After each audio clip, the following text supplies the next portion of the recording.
सर मैं अपने हालात पर गाना गाना चाहता हूँ। अगर गाने से कुछ गलती हो जाए तो माफ कर दीजिएगा। दादा तो आज तो आपको श्रीनगर इधर ही दिख जाएगा। बट तेरे को गाना अच्छा गाना पड़ेगा।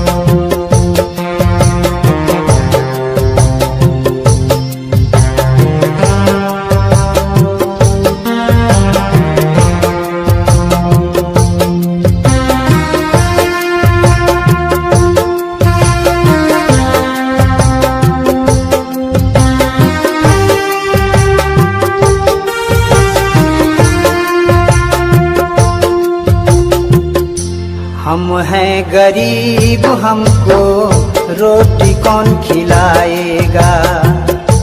हम हैं गरीब, हमको रोटी कौन खिलाएगा। पैसा न कौड़ी है, पैसा न कौड़ी है, पानी कौन पिलाएगा। हम हैं गरीब, हमको रोटी कौन खिलाएगा। हम हैं गरीब, हमको रोटी कौन खिलाएगा।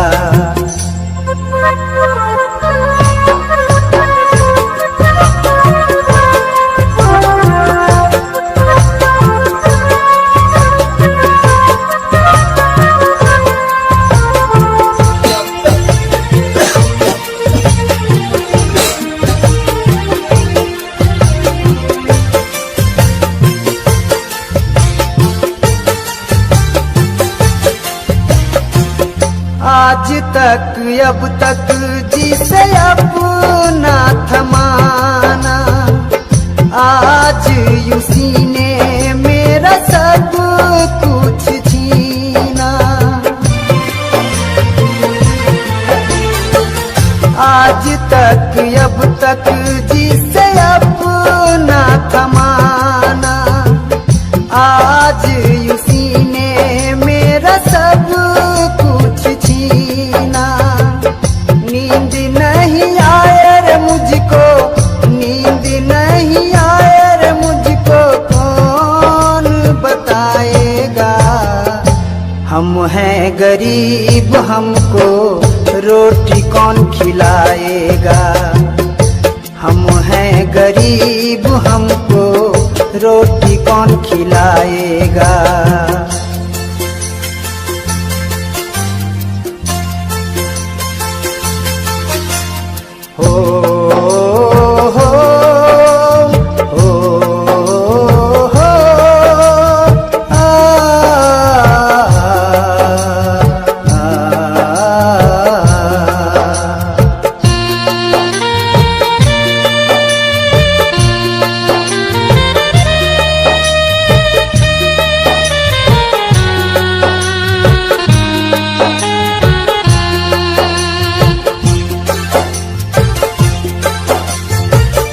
मैंने जिंदगी में अपना सब कुछ खोया।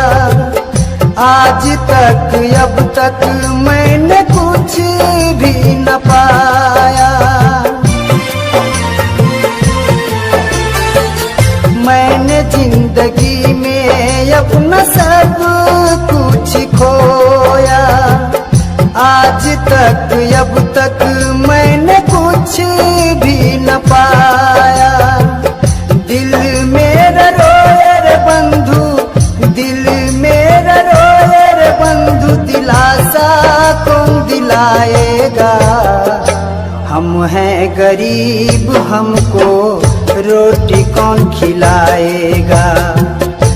हम हैं गरीब, हमको रोटी कौन खिलाएगा।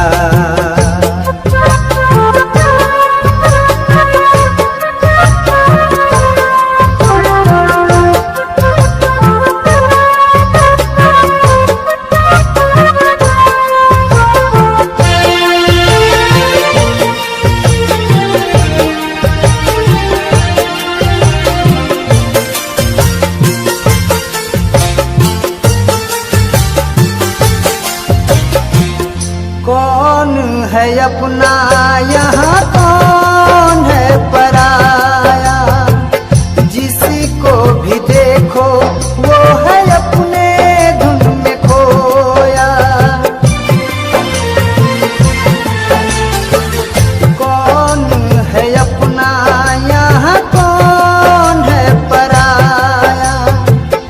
जिसको भी देखो वो है अपने धुन में खोया। किस्मत का मारा मनोज है, किस्मत का मारा मनोज है, साथी कौन बनाएगा। हम हैं गरीब हमको रोटी कौन खिलाएगा। हम हैं गरीब हमको रोटी कौन खिलाएगा। पैसा न कौड़ी है, पैसा न कौड़ी है, पानी कौन पिलाएगा। हम हैं गरीब हमको रोटी कौन खिलाएगा। हम हैं गरीब हमको रोटी कौन खिलाएगा।